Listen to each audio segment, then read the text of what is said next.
नमस्कार दोस्तों, धर्म रहस्य चैनल पर आपका एक बार फिर से स्वागत है। आज हम लोग इस बारे में जानेंगे कि कैसे भगवान गणेश की साधना की जा सकती है और इनकी साधना के माध्यम से जीवन में विभिन्न प्रकार के परिवर्तन और शुभ कार्य आपके सफल हो जाते हैं। अगर आप भगवान गणेश की साधना करते हैं तो आपके जीवन में ऐसा हो ही नहीं सकता कि शुभता की प्राप्ति ना हो। भगवान गणेश की साधना करने वाले व्यक्ति के जीवन में हर प्रकार से सुख और सौभाग्य की प्राप्ति होती है, लेकिन यह महत्वपूर्ण तब हो जाता है जब हम भगवान गणेश के उनके मूल मंत्र के माध्यम से साधना करते हैं और यह साधना उनके एकाक्षरी मंत्र के द्वारा की जाती है, जिसके विषय में लगभग प्रत्येक व्यक्ति को पता है, और यह मंत्र है गंग। इस गंग मंत्र के उच्चारण से महान शक्तियों की प्राप्ति होती है और सिद्धि प्राप्त की जा सकती है। इसलिए इस मंत्र की जो साधना है, वह साधना करने वाला व्यक्ति अद्भुत प्रकार के रहस्यों को न सिर्फ जान पाता है, बल्कि सभी प्रकार के जो उसके कार्य हैं वह संपन्न कर लेता है। इसलिए हमेशा इस साधना को अवश्य ही करना चाहिए, और खास तौर से अगर चतुर्थी तिथि को यह साधना की जाती है तो अद्भुत सौभाग्यशाली माना जाता है, क्योंकि चतुर्थी तिथि भगवान गणेश को समर्पित है। और इस चतुर्थी तिथि का क्या महात्म्य है, इसका क्या प्रभाव है, सबसे पहले आज मैं आपको इसके विषय में एक छोटी सी बात के माध्यम से बताऊंगा। तो चतुर्थी तिथि का जो महात्म्य है, इसका वर्ण हमें ब्रह्मा जी के माध्यम से प्राप्त होता है। ब्रह्मा जी ने चतुर्थी तिथि तथा चतुर्थी तिथि से सभी प्रकार की तिथियों की उत्पत्ति मानी है। इसलिए चतुर्थी तिथि को सभी तिथियों की माता अथवा जननी के नाम से भी जाना जाता है। ब्रह्मा जी ने सृष्टि के विस्तार हेतु चतुर्थी देवी को गणेश जी का षडाक्षर मंत्र दिया था। यह चतुर्थी ने सहस्त्र वर्ष तक घोर तपस्या करके गणेश भगवान जी को प्रसन्न किया। गणेश भगवान ने प्रकट होकर प्रसन्नता पूर्वक कहा कि चतुर्विध फल प्रदायिनी देवी, तुम मुझे सदा प्रिय रहोगी, तुम समस्त तिथियों की माता होगी और तुम्हारा नाम चतुर्थी होगा। तुम्हारा वाम भाग कृष्ण और दक्षिण भाग शुक्ल होगा, यानी कि एक काला और एक श्वेत। तुम मेरी जन्म तिथि हो जाओगी। तुम्हारा व्रत करने वाले का मैं विशेष रूप से पालन करूंगा और इस व्रत के समान अन्य कोई व्रत भी नहीं होगा। शुक्ल पक्ष की चतुर्थी को मेरे भक्तजन सदा तुम्हारा ही उपवास करेंगे, और जो निराहार रहकर मेरे साथ तुम्हारी उपासना करेंगे उनके संचित कर्म बंधन समाप्त हो जाएंगे। तुम्हारा नाम वरदा भी होगा। और यह कहकर भगवान गणेश वहां से अंतर्ध्यान हो जाते हैं, गणाध्यक्ष का ध्यान करते हुए, क्योंकि भगवान गणेश को गणों का अध्यक्ष माना जाता है। अर्थात शिवगण जितने भी हैं, भगवान शंकर के जितने भी भक्त हैं संसार में, उन सारे गणों में प्रथम स्थान, क्योंकि गण का जो अध्यक्ष होता है उसे ही गणाध्यक्ष कहते हैं, गणेश जी को कहा जाता है, और इसीलिए इनका नाम गणेश भी है, यानी गणों के ईश। तब उन्होंने सृष्टि विस्तार का उपक्रम प्रारंभ किया था। उनके ही मुखार बिंद से प्रतिपदा, नासिका से द्वितीया, वक्ष स्थल से तृतीया, अंगुली से पंचमी, हृदय से षष्ठी, नेत्र से सप्तमी, बाहु से अष्टमी, उदर से नवमी, कान से दशमी, कंठ से एकादशी, पैर से द्वादशी, स्तन से त्रयोदशी, अहंकार से चतुर्दशी, मन से पूर्णिमा तथा जिह्वा से अमावस्या की तिथि प्रकट हुई थी।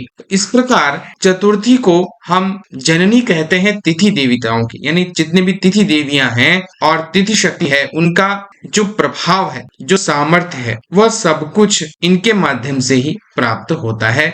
इसलिए चतुर्थी तिथि, जैसे कि गणेश चतुर्थी से हम जानते हैं कि 10 दिनों तक भगवान गणेश की उपासना, साधना इत्यादि की जाती है। इसलिए इनकी साधना अवश्य ही करनी चाहिए। इस दौरान भगवान गणेश का गणेश कवच का भी इस्तेमाल आप कर सकते हैं। इससे आपको बहुत सारे लाभ प्राप्त होते हैं। भगवान गणेश की नामावली की साधना भी की जा सकती है, उससे भी कई तरह के लाभ आपको प्राप्त होते हैं। लेकिन जहां तक मैं आपको एकाक्षरी मंत्र के संबंध में बता रहा हूँ। तो भगवान का जो ये एक अक्षर वाला मंत्र है बहुत चमत्कारिक माना गया है, बहुत ही ज्यादा लाभदायक है और शीघ्र फलदायक भी इसे माना जाता है। वर्ष में कभी भी आप इसकी साधना उपासना कर सकते हैं, लेकिन चतुर्थी से करने से और भगवान गणेश की जब पूजा का समय हो उस समय करने, नवरात्रि इत्यादि करने, ये शुभ अवसरों पर जब भी आप करेंगे तो इसका अधिक लाभ हमको देखने को मिलता है। यह मंत्र स्वयं ब्रह्मा जी ने व्यास जी को दिया था और व्यास मुनि ने इसका अनुष्ठान के विभिन्न लाभ को प्राप्त किया था। गणेश पुराण के उपासना खंड में तो यहाँ तक कहा गया है कि सप्तकोटि महामंत्रा गणेशस्यामे स्थितः, और जिस श्लोक का अर्थ है उसमें यह कहा जाता है कि ब्रह्मा जी कहते हैं कि गणेश जी के अनंत मंत्र हैं, उसमें भी जो सर्व सिद्धिदायक और शीघ्र फलदायक मंत्र है वह सुनिए। आगम में भगवान गणेश के 7 करोड़ मंत्र बताए गए हैं और उनके रहस्य सिर्फ भगवान शिव ही जानते हैं, लेकिन कुछ कुछ मैं भी जानता हूँ। और उन मंत्रों में षडाक्षर यानी 6 मंत्रों, 6 अक्षरों वाला मंत्र और एकाक्षर यानी एक अक्षर वाला मंत्र सर्वश्रेष्ठ कहे गए हैं।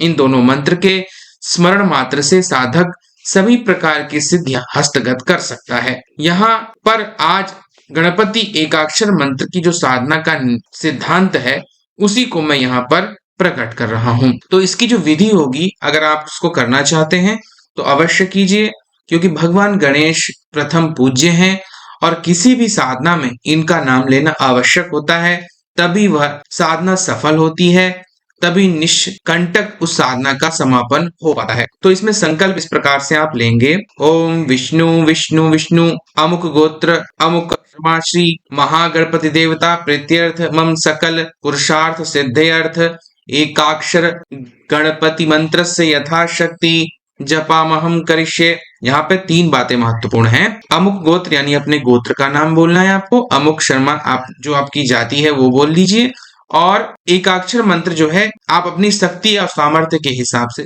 एक संख्या आपको चुननी है।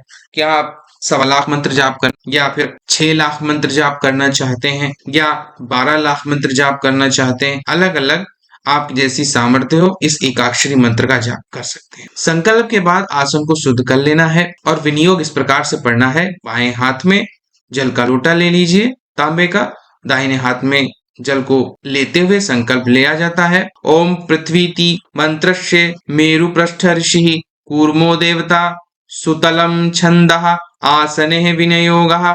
ओम पृथ्वी त्वया धृता लोका देवी त्वं विष्णुना घृता त्वं चाधारे माँ देवी पवित्रम कुरुचासन। अपने आसन के किनारे पे आपको इसको गिरा देना है। और इनके साथ में, क्योंकि भगवान गणेश की जब भी साधना की जाती है उस साधना में रुकावट ना आए, बुरी शक्तियां ना आए, तो भैरव जी को भी नमस्कार करना चाहिए। तो भैरव जी के मंत्रों को भी आप यहाँ पर पढ़ सकते हैं। फिर हाथों में सरसों को लेकर के दिग्बंधन करना चाहिए और इसमें इस प्रकार से पढ़ा जाता है, अप सर्पंतु ते भूता ये भूता भूमि संस्थिता ये भूता विघ्न करता ते नश्यंतु शिवाज्ञया। और फिर सरसों को सभी दिशाओं की ओर छोड़ देना चाहिए। और अब मूल विनियोग करना है आपको। ओम अस्य श्री एकाक्षर गणपति मंत्र से गणकहर्षि निचछंत्री छंदः एकाक्षरः गणपतिर्देवता। ओम गंग बीजम ओम आंग आह शक्ति ओम ग्लौंग कीलकम मम श्री गणपतिर प्रसाद सिद्ध्यर्थे जपे विनियोगा। और जल को आपको गिरा देना है। यही यहाँ जो है मंत्र का मूल विनियोग यही है। अब इसके बाद ऋषिन्यास करेंगे। ओम गण कर्षय ये नमः, सिर से अपने सिर को छुइए। ओम निचंद्रछिंग यत्रिगण छंदशे नमः, मुखे अपने मुख को छुइए। ओम एकाक्षर गण पति देवताए नमः, हृदय अपने हृदय को छूना है जैसे कि विधि से बताया जाता है 5 उंगलियों से। ओम गंग बीजाय नमः, मूलाधारे अपने मूलाधार को छुइए। ओम आंग आह शक्तये पादयो, अपने पैरों को छुइए। ओम ग्लों कीलकाय नमः, सर्वांगे अपने सभी अंगों को छुइए। करन्यास इसके बाद करना है आपको। ओम गांग अंगुष्ठाभ्याम नमः, अंगूठों को। ओम गीं तर्जनीभ्याम नमः, तर्जनी उंगली को। ओम गूंग मध्यमाभ्याम नमः, मध्यमा उंगली को। ओम गैंग अनामिकाभ्याम नमः, अनामिका उंगली को। ओम गौंग कनिष्ठिकाभ्याम नमः, सबसे छोटी उंगली को। ओम गह करतल कर पृष्ठाभ्यम नमः, अपने दोनों हथेलियों के पीछे के भाग को। अब हृदय न्यास करना है आपको। ओम गांग हृदयाय नमः, अपने हृदय को छूइए। ओम गीं शिरसे स्वाहा, अपने सिर को। ओम गूं शिखाय वषट, अपनी जो शिखा होती है ब्रह्मरंध्र के। ओम गैं कवचाय हुम, अपने दोनों कंधों को। ओम गौं नैनित्राय वषट, अपनी दोनों नेत्रों को। ओम गह अस्त्राय फट, बाएं ओर से ले जाते हुए आप चुटकी बजाएंगे, ये मतलब अपनी ताली बजाते हैं बाएं हाथ में अस्त्राय फट करने के लिए। इसके बाद आप ओम भूर्भुवः स्वः बोलकर सभी दिशाओं में आपको चुटकी बजानी है। ओम, इसका जो शाप विमोचन मंत्र है, इस मंत्र को, क्योंकि कोई भी मंत्र है उसको शाप जो है उसको दिया गया है ताकि वह सिद्धि रुकी रहे और केवल जो व्यक्ति लगातार सच्चे मन से मंत्र का जाप करता है उसे ही सिद्धि प्राप्त हो। तो यहाँ जो शाप विमोचन मंत्र है वो है ओम श्रीं ह्रीं क्लीं हूं गं ऐं क्रों कीलय स्वाहा।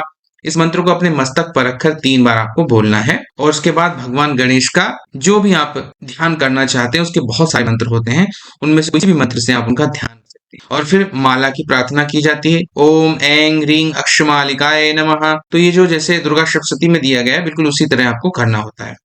फिर ये सब कर लेने के बाद में आप गणपति भगवान के एकाक्षर मंत्र का आरंभ करेंगे और इनका जो बीज मंत्र है वो है गंग। तो इसे 2 तरीके से किया जा सकता है। एक होता है अगर माला जाप आपको करना है, लगातार माला जाप करना है, तो गंग गंग गंग गंग गंग गंग गंग गंग इस प्रकार। और अगर श्वासों के आधार पे बिना माला के करेंगे तो करेंगे गंग गंग। इस प्रकार से इसका मंत्र आप जाप कीजिए और 10वीं तिथि तक लगातार कर सकते हैं या फिर नवरात्रि में 9 दिन कर सकते हैं।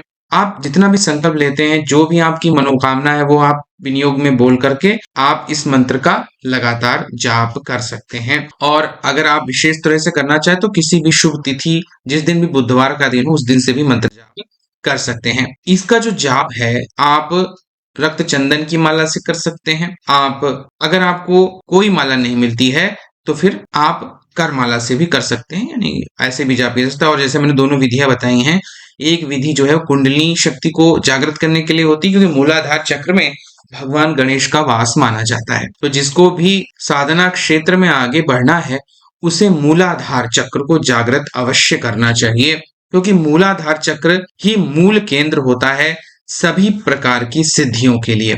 तो मूलाधार चक्र का ध्यान करते हुए, वहां पर भगवान गणेश का ध्यान करते हुए आप इनके एकाक्षरी मंत्र का जाप कीजिए। इससे आपको बहुत सारे फायदे मिलेंगे और इसके फायदे एक नहीं है, हजारों हैं, क्योंकि इनके मंत्र जाप से आपको ऐसे ऐसे लाभ मिलेंगे जिसकी आपने भी कल्पना भी नहीं की। और सिद्धियों के लिए विशेष तरह का अलग प्रयोग किए जाते हैं, वो हवन के माध्यम से होता है, जिसकी जानकारी गुरु के माध्यम से साधकों को प्राप्त करनी चाहिए। लेकिन सभी प्रकार के लाभों के लिए एकाक्षरी मंत्र को आप जाप कर सकते हैं, भले ही आपने गुरु मंत्र लिया हो या ना लिया हो, क्योंकि भगवान गणेश सबके लिए सुलभ हैं और सबका कल्याण करने वाले हैं। तो अगर आज का वीडियो आपको पसंद आया है तो लाइक करें, शेयर करें, सब्सक्राइब करें चैनल को। आपका दिन मंगलमय हो। धन्यवाद।